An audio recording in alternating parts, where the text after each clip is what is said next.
কিও তোমার কোরবানি দিছুনি? হ্যাঁ দিছি, আমরা ভাই কোরবানি দিছে। আপনাকে বাইতনি কোরবানি দিতে কইছে না? যত জনের উপরে কোরবানি ওয়াজিব হয় এত জনের কোরবানি দাও। হুজুর অনফুলাকা বিয়েই করে না, হেতের কি এর কোরবানি না, হেতের কোরবানি নাই। এটা কে বলছে আপনারা? ইবলিসে বলছে, ইবলিস। বাড়িতে যেটা দিছে এটা তো তোমার আব্বার নামে না দিছে, তোমার মায়ের পক্ষ থেকে না দিছে, তো তোমার কোরবানি? লক্ষ লক্ষ মহিলাদের উপরে কোরবানি ওয়াজিব, প্রতিনিয়ত কোরবানি ওয়াজিব। কোরবানির 3 দিন কারো কাছে যদি প্রয়োজনের অতিরিক্ত 52.5 ভরি রূপার সমপরিমাণ টাকা থাকে তার উপরেই কোরবানি ওয়াজিব। আমি আজকেও মাগরিবের আগে জিগাইছি আমার পরিচিত স্বর্ণকারের কাছে, 2 দিন পর পরে জিগাই, আজকেও জিগাইছি। 3600 টাকা 1 ভরি রূপা, 1,90,000 টাকা 52.5 ভরি রূপার দাম। তাহলে কোনো মহিলার মনে করেন 1 ভরি স্বর্ণ আছে, মহিলার ব্যক্তিগত 10,000 টাকা আছে জমা, এই দুইটা একত্র করলে ঈদের দিন যদি 1,90,000 টাকা দাম হয়, খোদার কসম এই মহিলার উপরে কোরবানি ওয়াজিব। এখন বলেন 1 ভরি স্বর্ণ আর 10,000 টাকা একত্র করলে 1,90,000 হবে নি? কথা বলে না? বেশি হবে। 1 ভরি স্বর্ণের দাম তো 2 লাখ টাকার উপরে। বলে 7.5 ভরি স্বর্ণ কি? 7.5 ভরি স্বর্ণ হলো যেই মহিলার কাছে 1 তোলা রূপাও নাই, 5,000 10,000 টাকাও উদ্ধৃত জমা নাই, শুধু স্বর্ণ আছে, শুধু স্বর্ণ, স্রেফ স্বর্ণ। ওই মহিলার স্বর্ণের হিসাব হইল 7.5 ভরি। আর যদি স্বর্ণ আছে, টাকা আছে, স্বর্ণ আছে, কিছু রূপা আছে, তাহলে দুইটা মিলাইয়া 52.5 ভরির রূপার হিসাব করতে হবে, তাহলেই কোরবানি ওয়াজিব। তাহলে বলেন তো কি পরিমাণ মহিলার উপরে কোরবানি ওয়াজিব? কই আমরা আদায় করি? কথা বলেন না, আদায় করি আমরা? কি পরিমাণ পুরুষের উপরে? ওই ছেলে বিদেশ থেকে টাকা পাঠাইছে বাইক কোরবানির সময় 30,000 টাকা বাপমার নামে কোরবানি দিছে। কিও তোমার কোরবানি দিছুনি? হ্যাঁ দিছি, আমরা বাইক কোরবানি দিছে, হেরার বাইক কোরবানি দিছে। আপনাকে বাইতনি কোরবানি দিতে কইছে না? যত জনের উপরে কোরবানি ওয়াজিব হয় এত জনের কোরবানি দেওয়া। তো তোমার কাছে না 1,90,000 টাকা জমা আছে আর অতিরিক্ত, তো তোমার উপরে যে কোরবানি ওয়াজিব তো সেটা কই? বাড়িতে যেটা দিছে এটা তো তোমার আব্বার নামে না দিছে, তোমার মায়ের পক্ষ থেকে না দিছে, তো তোমার কোরবানি? কথা বলেন। কয় আমি বাড়ির যে টাকা দিছি, তো তুমি যে বাড়ির টাকা দিছো তুমি তো টাকা সারা বছরই দাও, তুমি অন্য সময় টাকা দাও না? কথা বলেন না। তো তুমি মা বাবার জন্য দিবা না? ও মা, তুমি তো মা বাবার খেদমত করছো, সেটা ভিন্ন কথা। সেটা তো তুমি গত 3 মাস আগেও দিছো টাকা, এখনো দিছো, কিন্তু তোমার কোরবানি কই? লক্ষ লক্ষ যুবকের কোরবানি দেয় না, খবরও নাই। ওই ঢাকা চাকরি করে 1 ফুট, গ্রামে ব্যবসা করে 1 ফুট, হেতে 12,000 এতে 15,000 মিল্লা দিয়া আব্বা দেন, যে যা পারছি দিছি, কোরবানি দেন। আমরা ঘরে তো কোরবানি হয়েছে, গোস্ত না খাওয়ান, কোরবানি মানে গোস্ত খাওয়া। তাহলে তোমার কাছে 1,90,000 টাকা আছে না? তো এই বেটার কাছে আছে না, ব্যবসা করেছে, তো এখানে কোরবানি ওয়াজিব তো 3 জনের উপরে, বাপের উপরেও ফুত 2 জনের উপরেও। কই 3 জনের কোরবানি হবে, করতে হবে না? তো আপনি দিয়ে 1 জনের কোরবানি দিলেন। কথা বুঝছেন নি আমার?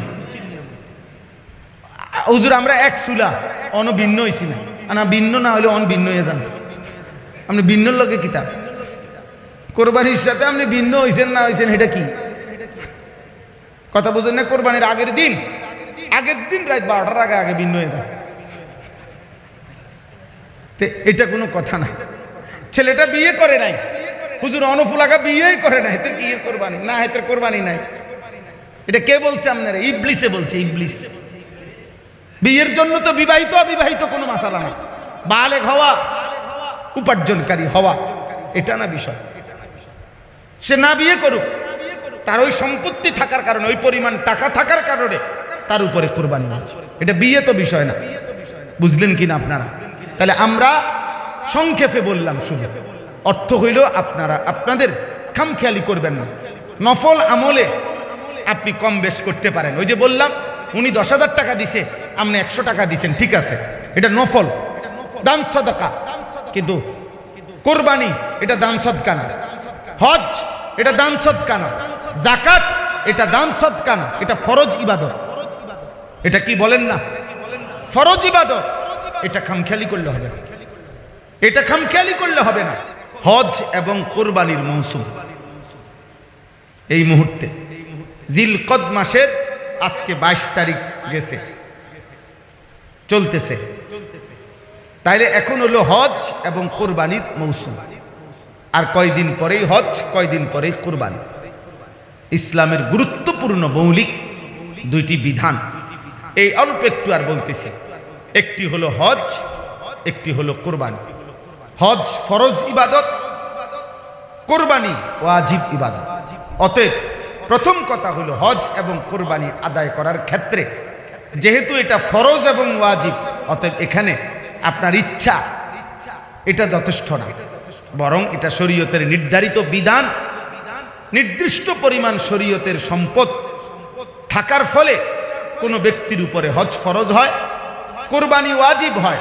এক্ষেত্রে আপনার মন চাইলেও ফরজ, আপনার মন না চাইলেও ফরজ। আপনার প্রস্তুতি থাকলেও আপনার উপরে ফরজ, প্রস্তুতি না থাকলেও আপনার জন্য ফরজ। অতএব হজ একটি ফরজ বিধান। আমাদের সমাজের কোটি কোটি মুসলমান একেবারে ইচ্ছা করে খামখেয়ালি করে, অসংখ্য মুসলমানের উপরে হজ ফরজ, কিন্তু ইচ্ছা করে না বুঝার ভান করে। বাদুর যেমন দিনের বেলা আলো ফুটলে বাদুর চোখ বন্ধ করে রাখে, আলো সহ্য করে না। উট পাখি ঝড় তুফান দেখলে বালুর মধ্যে মুখ লুকাইয়া রাখে, ইচ্ছা করে সে ঝড় তুফান দেখতে চায় না। আমাদের অসংখ্য মুসলমান বুঝে শুনে, উনি জানে উনি যদি আলেমের কাছে হিসাব চায়, বুঝতে চায়, তাইলেই উনার উপরে হজ ফরজ হবে। এই জন্য উনি মোটেই এটা বুঝতে চায়। উনি জানে কোন আলেমে দ্বীনের কাছে যদি উনার সম্পত্তির হিসাব দেয় তাহলে যাকাত ফরজ হবে, যাকাত হিসাব আসবে। উনি ইচ্ছা করে এজন্য এটা বুঝতে চায়। উনি জানে যে একটি ফ্যামিলির উপার্জনকারী যতজন, ওদের সম্পত্তির হিসাব যদি দেয় কোরবানি ওয়াজিব হবে। উনি এই জন্য মন চাইলে দিছে, ফ্যামিলির মধ্যে একজন ভাল লাগছে দিছে, মনে কইছে দিছে, মন চাইলে হজ করছে, বুড়া হইয়া অসল হইয়া উনি মনে করছে আর 3টা ফুট বিয়া দিছি, মেয়ে বিয়ে দিছি, বিল্ডিং করছি, ছেলেগুলো বিদেশ পাঠাইছি, এ দুনিয়ার সব কাম করিয়া এবার মন চাইলে হজ করে, মন না চাইলে হজ করে না। আহা, এটা তো আপনার আমার মন চাওয়া চাইর বিষয় না, এটা তো ইসলামের একটি ফরজ বিধান। এটা তো খামখেয়ালি না, নফল দান বাবা, নফল দান। এটা হলো আপনার ইচ্ছার উপরে। আমি বলছি এই মাদ্রাসা লক্ষ লক্ষ কোটি কোটি টাকা দরকার, আপনারা দান করেন। কেউ 10 টাকা দিছেন, কেউ 10,000 টাকা দিছেন, কারণ এটা নফল, ঠিক আছে, কোনো অসুবিধা নাই। কেউ 100 টাকা দিছে, কেউ 1 লাখ টাকা দিছে। আমার মাদ্রাসায় আমি 2,67,00,000 টাকার জায়গা কিনছি, আলহামদুলিল্লাহ। আমার এই মাদ্রাসার মধ্যে কেউ একজন ভাই 30 লাখ টাকা দান করছে, একটা ছেলে 15 টাকা দান করছে, 10 টাকার একটা নোট আর 5 টাকার একটা পয়সা। তো 30 লাখ টাকা ওয়ালাটাও আমি মহব্বতের সাথে নিছি, 15 টাকার টাকাটাও আমি মহব্বতের সাথে নিছি, ঠিক আছে এটা। কিন্তু যাকাত তো এমন না, যাকাত তো শরীয়তের ফরজ বিধান, হজ তো শরীয়তের ফরজ বিধান, কোরবানি তো শরীয়তের ওয়াজিব বিধান। আল্লাহর নবী সাল্লাল্লাহু আলাইহি সাল্লাম বলেন, শরীয়ত নির্ধারিত যেভাবে, ওইভাবে যখন কারো উপরে হজ ফরজ হয়, কিন্তু সে হজ না করে যদি মৃত্যুবরণ করে, আল্লাহর কসম নবী বলছে ওই লোকটি হয় ফরজ হওয়ার পরেও যে হজ না করে মরলো, হয় ইহুদি হয়ে মরলো, নয় খ্রিস্টান হয়ে মরলো, মুসলমান হয়ে মরলো না। ফালিয়ামুত ইনশাআ ইয়াহুদিজ্ঞান ওয়া ইনশাআ নাসরানিজ্ঞান। কি সাংঘাতিক কথা বলে! এর চাইতে ভয়ঙ্কর আযাব, বিপদ আর কোন পাপের ব্যাপারে নবীজি বলেন, আর কোন পাপের ব্যাপারে বলেন। এই কথাটা নবীজি বলছেন হজের ব্যাপারে। ফরজ সত্ত্বেও যে হজ করলো না, মরে গেল, নবীজি বলেন এটা হয় ইহুদি মরলো, নয় খ্রিস্টান মরলো। ফালা আলাইহি আন ইয়ামুতা ইয়াহুদিজ্ঞান ওয়ালা নাসরানিয়ান। আমি জানি না, নবীজি বলে আমি জানি না এটা কি ইহুদি মরলো না খ্রিস্টান মরলো। তবে এটা তো নিশ্চিত মুসলমান মরে না, কারণ নবীজি এটাও বলতো যদি যে লোকটি কি মুসলমান হয়ে মরলো না ইহুদি হয়ে মরলো না খ্রিস্টান আমি জানি না, এভাবে বলে না, বলছে হয় ইহুদি মরছে না খ্রিস্টান মরছে। আপনাদেরকে আমি একটা উদাহরণ দিই, যে কয়জন শুনতেছেন, বিশেষ করে যারা উপার্জন করেন, বালেক উপার্জনকারী, বিবাহিত হোক অবিবাহিত হোক, বিদেশি হোক দেশি হোক, যারা রোজগার করেন, আপনারা শুধু শুনেন একটা উদাহরণ, একটা বলি। মনে করেন একজন ব্যক্তি, তার কাছে নিজের বসত বাড়ি, যে বাড়িটাতে সে থাকে, এটার অতিরিক্ত কিছু জমি আছে, আলগা ক্ষেত, এতটুকু জমি আছে যে জমির কিছু অংশ যদি সে বিক্রি করে তাইলে হজের টাকা, আর হজে যে কয়দিন থাকবে ওই কয়দিন সংসারের মধ্যম পন্থায় পরিবারের খরচের টাকা হবে। আর বাকি যেটুকু জমি আছে ওইটুকু জমি দিয়া হজের থেকে ফিরে আসলেও তার সংসার চলবে। বুঝেন না? আপনি আরো বাংলা ভাঙ্গা কই, মনে করেন কোন ব্যক্তির কাছে বসত ছাড়া 10 শতক জমি আছে, 10 শতক ধরে নিলাম, একটা উদাহরণ দিলাম। এখান থেকে বর্তমানে হজ্জের এখানে মধ্যম মানের খরচ 6.5 লাখ টাকা। 6.5 লাখ টাকা হইলে অনায়াসে হজে যাওয়া যায়, 45 দিন আসা যাওয়া সব মিলাইয়া সর্বোচ্চ। তো এই 45 দিন বাবদ 6.5 লাখ টাকা, আর 45 দিনে বউ বাচ্চার সংসারের খরচের জন্য ধরে নেন 1.5 লাখ টাকা। আমি ধরলাম, কত হইল? 6.5 আর 1.5 লাখে কত? 8 লাখ টাকা। এই হলো কত? 8 লক্ষ টাকা। এখন ওই যে 10 শতক জমি, এই জমির থেকে মনে করেন এই লোকটার আছে দুইটা জিনিস, এই বসতটা আছে আর ওইখানে 10 শতক জমি আছে। আলগা ব্যবসাও নাই, দোকানও নাই, চাকরিও নাই, ফুতো বিদেশ নাই, আর কোথাও কোনো কামাই নাই, এই দুইটাই শুধু। বিটাটা আছে আর এই 10 শতক জমি চাষবাস করিয়া হে খায়, সংসার চালায়। কথা বুঝছেন? আচ্ছা, এখন যদি 3 শতক জমি বিক্রি করে তো মনে করেন 3 লাখ টাকা করে, 3 তিরিকা 9 লাখ। 4 শতক জমি যদি বিক্রি করে তাহলে 2 লাখ টাকা করে, ধরেন 4 দুগুণে 8 লাখ। আমি ধরলাম আর কি একটা। তাহলে এই 3 শতক জমি বিক্রি করে যে 9 লাখ টাকা হইল, এই 9 লাখ টাকা দিয়া হজের টাকা 1.5 মাসের সংসারের টাকা হয়নি? কথা বলে না? হয় কি না? আচ্ছা, লোকটি ফেরত আসার পরে, লোকটি দেশে হজ করে আসার পরে বাকি যে 6 শতক বা 7 শতক জমি রয়েছে, এটা দিয়ে ইচ্ছে করলে তার পরিবারের সংসার চলবে। যদি এমন হয় তাহলে বেচারা তো এমনি কাম কাজ করে, আমি এটি বাদে দিলাম, এমনি তো রানিং তার উপার্জন আছে, কোনো না কোনো কাম তো সে করে, এটি বাদ দিও। শুধু যদি ওই 7 শতক জমি দিয়া আসার পরে তার সংসার চলে, তাহলে নিশ্চিত শরীয়তের মাসআলা হইল, খোদার কসম, এই ব্যক্তির উপরে হজ করা ফরজ, ফরজ, ফরজ। এইটুকু সম্পদ বিক্রি করে যাও। যদি এমন ব্যক্তি হজ না করে মারা যায়, আল্লাহ রসুল বলছে আমি জানি না এটা হয় ইহুদি মরলো না খ্রিস্টান মরল। এখন আপনাদের বলেন, এই চিন্তা করলে আমাদের সমাজের কি পরিমাণ মুসলমানের উপরে হজ ফরজ? কথা বলে না? বলে বুঝি 10 শতক জমি, আর নাই জমি, আর কামাই নাই,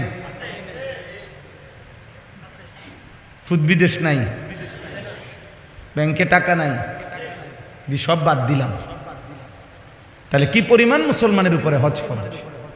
খামখেয়ালি, বললাম না খামখেয়ালি। আও অন্য 2টা মাইয়া বিয়া ধনের বাকি, বাইত কদ্দুর গদ্দুয়ার করছি না অন, হ্যাঁ আরো কদ্দুর জমি লই না দিয়া, 3টা ফুলা বিদেশ পাঠাইছি হবে মাত্র, আরো 2টা ফুট বাকি। এই সমস্ত বাজে কথা, এই কথাগুলোর সাথে হজ্জের কি সম্পর্ক? অপেক্ষায় আছে কিছু বুড়া মানুষ আছে এমন বদনসিব, এই বুড়া বয়সে আইসে এবার বলে গেলাম হইলে কার না মন না চায় যাইতাম তো মনে কয় ও আজ এত বছর লাগাইয়া 4টা ফুট বিদেশ পাঠাইছি তারারও যদি খোদা লোয়াইতো তারা যদি বিদেশ আমারে হজে ফাটায় তাহলে গেলাম আলাপ হেবডা আলাপ করে হেবডা রসিক আলাপ করে সাধুয়ানে বই আলাপ করে এটা নেই শরীয়তের মাসালা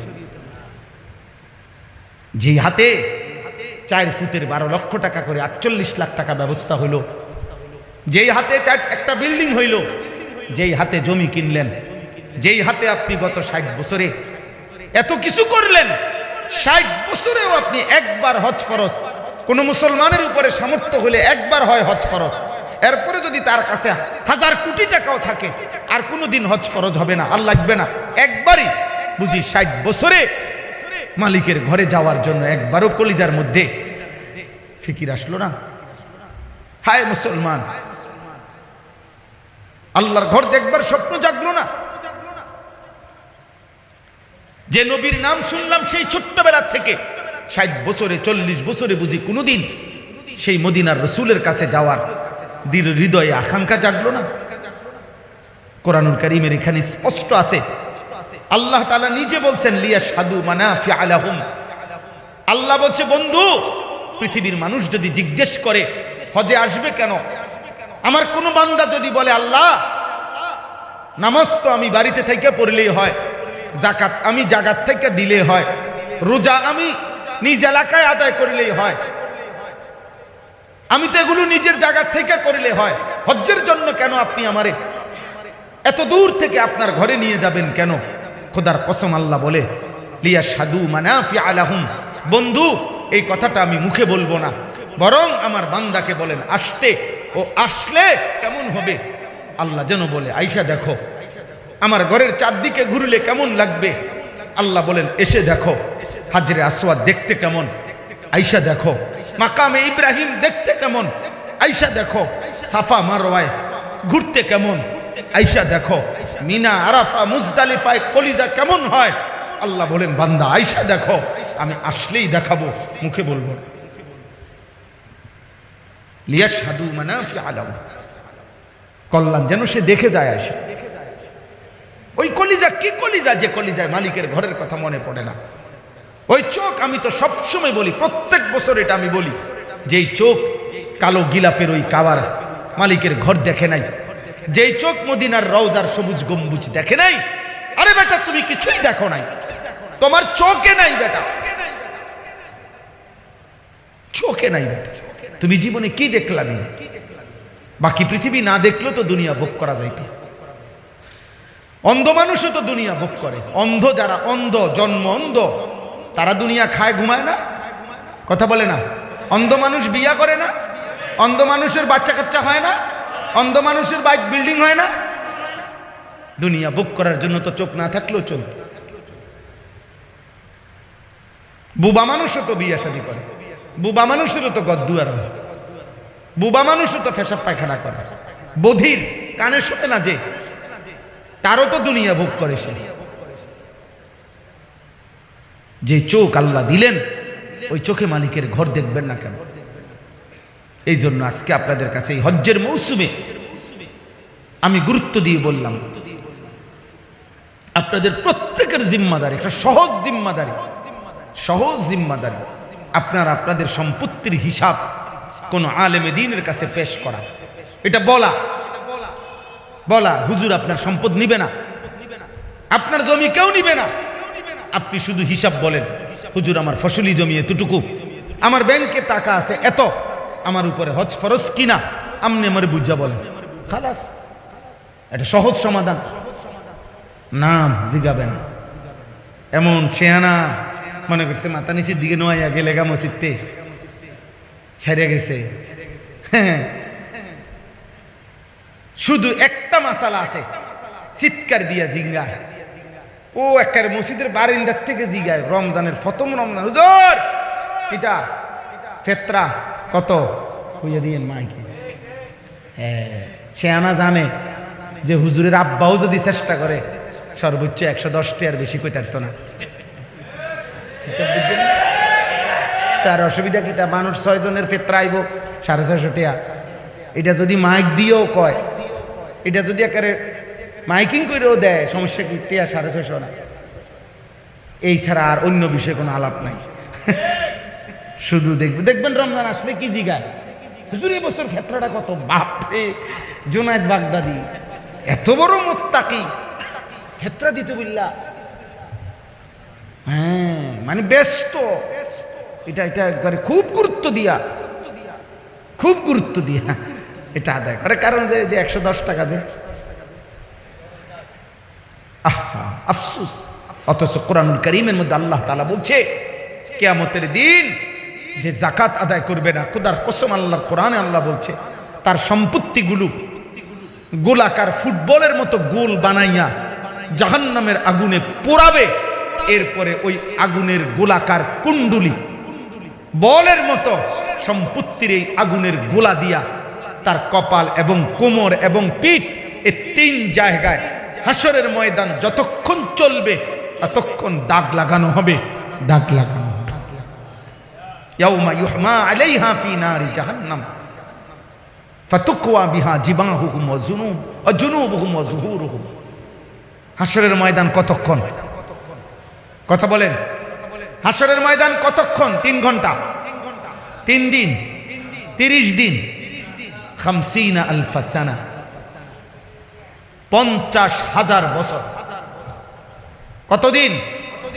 এটা কোরআন শরীফের আয়াত, সরাসরি কোরআনের আয়াত। 50 আলফ সানা, 50,000 বছর। আল্লাহ আমাকে মাফ করে দেন। বলেন ভাই।